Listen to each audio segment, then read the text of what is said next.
ಇವತ್ತು ಗಾಡಿ ಪಂಚರ್ ಆಗಿ ಬೈಕಿಂದ ಬಿದ್ದುಬಿಟ್ಟೆ. ಅದು ಹುಲ್ಲು ಕಟ್ಕೊಂಡು ದಾರಿಲೇ ಬಿದ್ದುಬಿಟ್ಟೆ.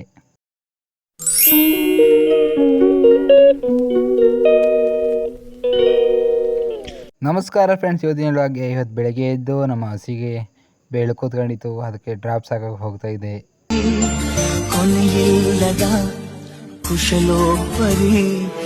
ನಂದು ಒಂದು 3 ಕರಿಗೆ ಈ ಥರ ವೈಟ್ ಆಗ್ಬಿಟ್ಟಿದೆ. ಇದು ಮಂಕಿ ಡ್ರಾಪ್ ಬಂದ್ಬಿಟ್ಟು ಇದು ಮೆಡಿಕಲ್ ಸ್ಟೋರಲ್ಲಿ 30 ರೂಪಾಯಿ ಸಿಗುತ್ತೆ. ಈ ತಂದಾಕೋರೆ ಒಂದು 3 ದಿವಸದಲ್ಲಿ ರಿಸಲ್ಟ್ ಸಿಗುತ್ತೆ. ಮತ್ತು ಎಲ್ಲ ತಿಂಡಿ ಮಾಡಿ ನಮ್ಮ ಹಸುಗಳನ್ನ ಇವಾಗ ಮೇಯಕ್ಕೆ ಬಿಡಬೇಕು. ಅಲ್ಲಿ ನಮ್ಮ ತೊಟ್ಟಿಲಿ ನೀರು ಕುಡಿಸ್ಬಿಟ್ಟು ಮೇಯಕ್ಕೆ ಬಿಡಬೇಕು. ಇವತ್ತು ಬೇರೆ ಕಡೆ ಶಿಫ್ಟ್ ಮಾಡಿದ್ದೀವಿ ಮೇಯ್ಸೋಕ್ಕೆ.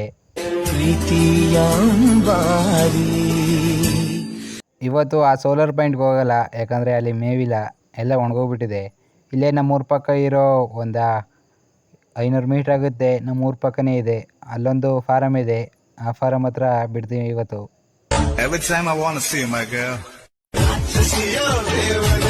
ಹಸ್ಗಳನ್ನೇನು ಫಾರಮ್ ಹತ್ರ ಹೊಡೆಯಂಗಿಲ್ಲ, ಇಲ್ಲಿಂದ ಮೇವಿದೆ, ಎಲ್ಲ ಮೇಯ್ಕೊಂಡು ಹೋಯ್ತವೆ.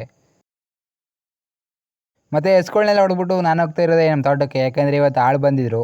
ಅವ್ರಿಗೆ ಊಟ ತಿಂಡಿ ಕೊಡಬೇಕಲ್ಲ ಅಂದ್ಬಿಟ್ಟು ಬೈಕಲ್ಲಿ ಊಟ ತಿಂಡಿ ಎತ್ಕೋಗ್ತಾ ಇದ್ದೀನಿ.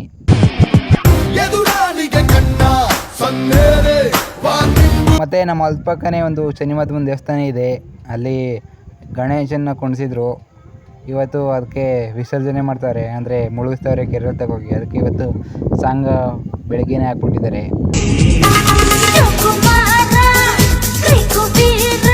ಮತ್ತು ಆಳುಗಳಿಗೆಲ್ಲ ಟೀ ಎತ್ಕೊಂಡವ ಕೊಡಕ್ಕೆ ಹೋದೆ, ಎಲ್ಲ ಕೀಳ್ತಾಯಿದ್ರು. ಒಂದು 6 ಆಳು ಬಂದಿರು.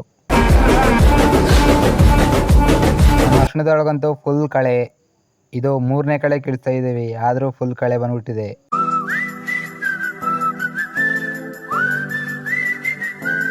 ಮತ್ತು ಹಂಗೆ ಆಲೂಗಡ್ಡೆ ಹೊಲಕ್ಕೆ ಹೋಗಿ ಬರೋಣ ಅಂತ ಹೋದೆ, ಅಲ್ಲಿ ಹಂದಿ ಬಂದಿದ್ದಾವೆ ಅಂತ, ಆದರೆ ಏನೂ ಬಂದಿಲ್ಲ. ಅದೇ ಲಾಸ್ಟು ಆವತ್ತು ಬಂದಿದ್ದೆ, ಮತ್ತು ಯಾವತ್ತೂ ಬಂದಿಲ್ಲ. ಇನ್ನೊಂದು ವಾರ ಫ್ರೆಂಡ್ಸ್ ಆಲೂಗಡ್ಡೆ ಬಂದಿದೆ, ಕೀಳಬೇಕು ಇನ್ನೊಂದು ವಾರ.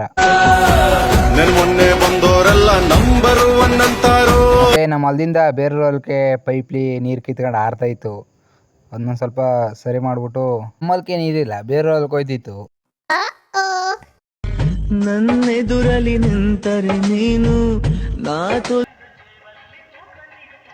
ಮತ್ತು ಇವಾಗ ಆ ದೇವಸ್ಥಾನ ಹತ್ರ ಹೋಗ್ಬೇಕು, ನೋಡ್ಕೊಬರೋಣ. ನಿಮಗೆಲ್ಲ ತೋರಿಸ್ತೀನಿ ಬನ್ನಿ ಫ್ರೆಂಡ್ಸ್, ಅಲ್ಲಿ ದೇವಸ್ಥಾನದಲ್ಲಿ ಗಣೇಶನ ಕುಣಿಸಿರೋದನ್ನ.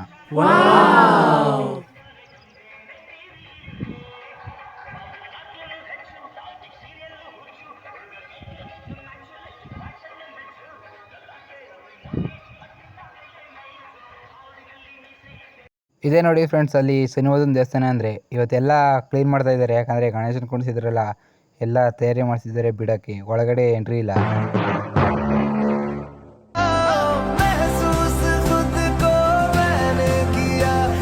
ಈ ಗಣಪತಿನೇ ಫ್ರೆಂಡ್ಸ್ ಅಲ್ಲಿ ಒಳಗಡೆ ಕುಣಿಸಿರೋದು. ಒಳಗಡೆ ವೀಡಿಯೋ ಮಾಡೋಣ ಅಂದರೆ ಇವತ್ತು ಎಲ್ಲ ತಯಾರಿ ಮಾಡ್ತಿದ್ದಾರೆ, ಯಾಕಂದರೆ ಅದನ್ನ ಬಿಡಬೇಕಲ್ಲ. ಮತ್ತು ಅದನ್ನೆಲ್ಲ ತೋರಿಸ್ಕೊಂಡು ಇವಾಗ ಮನೆಗೆ ಹೋಗ್ಬೇಕು.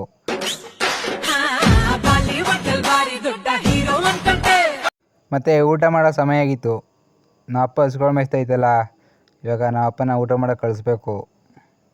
ಇದೇ ನೋಡಿ ಫ್ರೆಂಡ್ಸ್ ನಮ್ಮ ಮಂಡ್ಯ ಫಾರಮ್ಗೆ ಹೋಗೋ ದಾರಿ. ಇದು ಒಂದು 60-70 ಎಕರೆ ಇದೆ ಫ್ರೆಂಡ್ಸ್ ಜಮೀನು.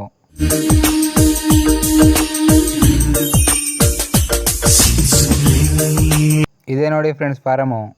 ಇದ್ರೊಳಗಡೆ ನಮ್ಮ ಹಸುಗಳು ಮೇಯೋದು. ನಮ್ಮ ಹಸುನ ದೂರಕ್ಕೆ ಬಿಟ್ಬಿಟ್ಟಿದ್ದೀವಿ, ಆದರೆ ಒಳಗಡೆ ಹೋಗಿ.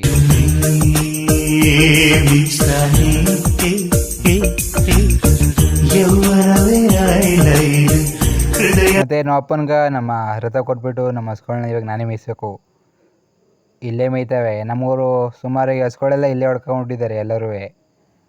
ಇದು ಒಂದು ಜಮೀನಿತ್ತು ಫ್ರೆಂಡ್ಸ್, ಅದು ಎಲ್ಲ ಮಾಳ ಬಿಟ್ಬಿಟ್ರು, ಹಂದಿ ಬರ್ತವೆ ಅಂದ್ಬಿಟ್ಟು. ಅದಕ್ಕೆ ನಮ್ಮೂರು ದನಗಳನ್ನೆಲ್ಲ ಮೇಯಿಸ್ತಾರೆ ಇಲ್ಲೇ.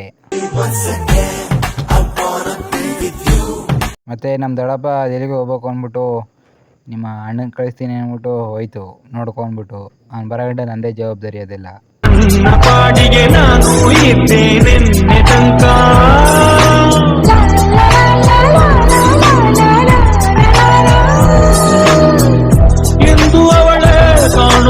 ಮತ್ತು ನಮ್ಮೂರು ಆಡ್ಮರಿಗಳೆಲ್ಲ ಇಲ್ಲೇ ಮೇಯಿಸ್ತಾರೆ. ಇವ್ರ ಹತ್ರ ಒಂದು 70 ಆಡುಮರಿಗಳಿವೆ. ಎಲ್ಲ ಇಲ್ಲೇ ಮೇಯ್ತವೆ.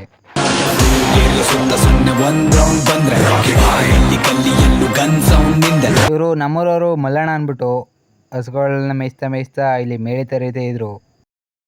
6:45 ಗಂಟೆ ಮಾತಾಡ್ಸ್ಬಿಟ್ಟು ನಮ್ಮ ಹಸುಗಳ ದಂಡಕ್ಕೆ ಹೋದೆ.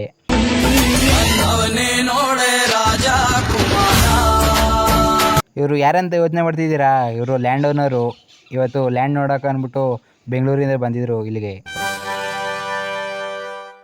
ಮತ್ತು ಅವ್ರ ಹೊಲಕ್ಕೆ ದಾರಿ ಹೆಂಗೆ ಬರೋದು ಅಂತ ಯೋಚನೆ ಮಾಡ್ತಿದ್ರು. ಮ್ಯಾಪ್ ಕೊಟ್ಟಿದ್ರು ನಮ್ಮ ಕೈಲಿ, ಎಲ್ಲಿ ಬರುತ್ತೆ ದಾರಿ ಅಂತ ನೋಡಿ ಅಂತ.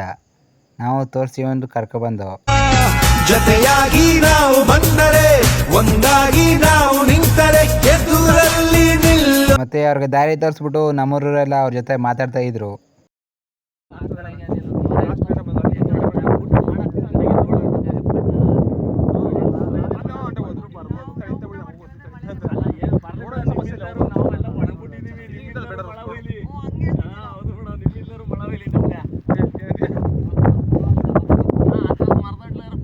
ಮತ್ತೆ ಅವರು ಊಟ ಮಾಡ್ತಾ ಇದ್ರು. ಅವ್ರ ಪಕ್ಕದಲ್ಲೇ ನಾಯಿ ಬಂದಿತ್ತು. ಆ ನಾಯಿಗೂ ಊಟ ಹಾಕಕ್ಕೆ ಹೋಗ್ತಾ ಇದ್ದಾರೆ ಅವರು. ನಿಂದು ತಾಯಿ ಗುಣ ತೀರೋದಿಲ್ಲ ಋಣ. ಮತ್ತೆ ಆ ನಾಯಿಗೆ ಊಟ ಮೊದಲೇ ಹಾಕಿದ್ರು. ಇವಾಗ ಅವರ ಓನರೇ ಬಂದು ಆ ನಾಯಿಗೆ ಊಟ ಹಾಕ್ತಾರೆ. ಆ ನಾಯಿ ಓಡಿಸ್ಬಿಟ್ಟು ಕೋಟಿ ಕನಸುಗಳ ಅರಮನೆಗೆ ಧೈರ್ಯ ನೀಡು ಕಾವಲು.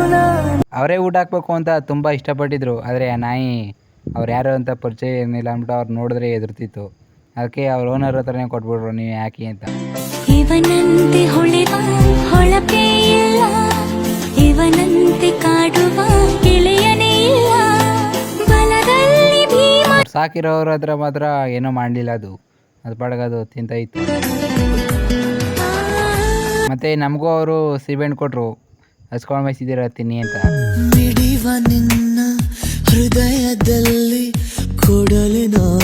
ನಮಗೆ 2 ಸಿಬೆಂಡ್ ಕೊಟ್ಟಿದ್ರು. ಅದ್ರ 4 ಜನ ಇದ್ದು. ಆದರೆ 4 ಜನ ಅರ್ಧ ಎತ್ಕೊಂಡು. ಮತ್ತೆ ಟೈಮ್ ಆಗಿತ್ತು, ಹಸ್ಕೊಂಡೆಲ್ಲ ಹೊಡ್ಕೊಂಡು ಇವಾಗ ಮನೆಗೆ ಹೋಗ್ತಾ ಇದ್ದೀನಿ.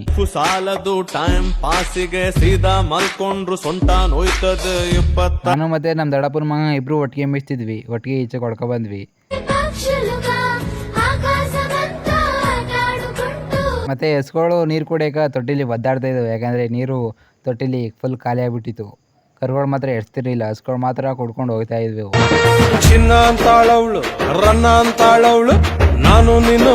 ಮತ್ತೆ ಮನೆಗೆ ಬಂದು ಹಸ್ಗಳನ್ನೆಲ್ಲ ಕಟ್ಟಬಿಟ್ಟು ನಾವು ಅಲ್ಲಿ ನೀರು ಎಟ್ನಿ ಅಂದ್ಬಿಟ್ಟು ನಾವೇ ಕುಡಿಸ್ತಾ ಇದ್ದವು. ಕುಡಿಸ್ಬಿಟ್ಟು ಎಲ್ಲ ಕಟ್ಟಾಗ್ತಾ ಇದ್ದವು.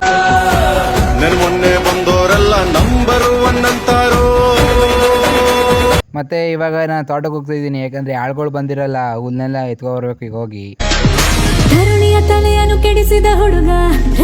ನಾನು ಮತ್ತೆ ನಮ್ಮಣ್ಣ ಇಬ್ರು ಹೋಗ್ತಾ ಇದ್ವಿ. ನಮ್ಮಣ್ಣ ಬೇರೆ ಹೇಳಿ ಬರ್ತಾನೆ. ಮತ್ತೆ ದಾರಿಲಿ ಹೋಗ್ತಾ ಇರುವಾಗ ಟ್ಯಾಕ್ಟ್ರಿ ಅವರು ನಿಲ್ಸ್ಬಿಟ್ಟು ಮಾತಾಡ್ತಾ ಇದ್ರು.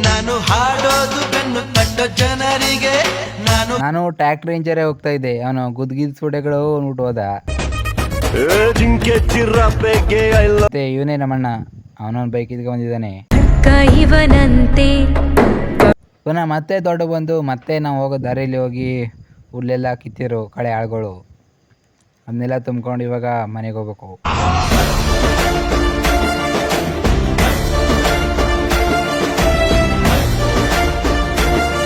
ಇವತ್ತು ಸ್ವಲ್ಪ ಕಿತ್ತಿದ್ದಾರೆ. ಇವತ್ತು ಸ್ವಲ್ಪ ಹುಲ್ ಕಿತ್ತಿರೋದನ್ನ ಅವರೇ ಎತ್ಕೊಂಡೋದ್ರು. ನಮಗೆ ಸ್ವಲ್ಪ ಮಾತ್ರ ಇತ್ತು.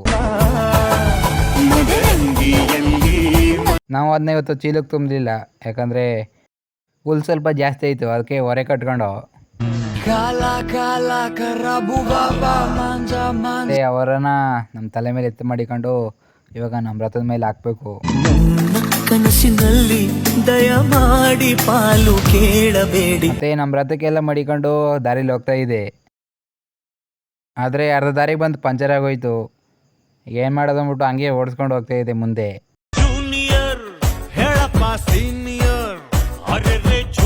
ಅರ್ಧ ದಾರಿಲಿ ಹೋಗ್ತಾ ಮನೆ ಹತ್ರ ಹೊಂಟೋದೆ. ಆದರೆ ಮನೆಗೆ ಹೋಗಿ ಗಾಡಿ ನಿಲ್ಲಿಸ್ಬಿಟ್ಟು ನಾನೇ ಬಿದ್ದುಬಿಟ್ಟೆ.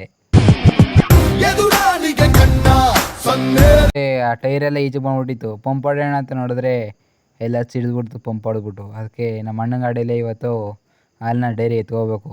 ಇದೇ ನಾಡು ಇದೇ ಭಾಷೆ ಎಂದೆಂದೂ ನನ್ನದಾಗಿದೆ. ಇಷ್ಟೇ ಫ್ರೆಂಡ್ಸ್ ಇವತ್ತಿನ ವ್ಲಾಗು. ಇಷ್ಟ ಆಗಿದ್ರೆ ಲೈಕ್ ಮಾಡಿ, ಶೇರ್ ಮಾಡಿ. ವಿಷ್ಣು ಶೈವ ಪಂಥವೆಲ್ಲ ಒಂದೇ ಎಂದ, ದಾನ ಧರ್ಮ ಒಂದೇ.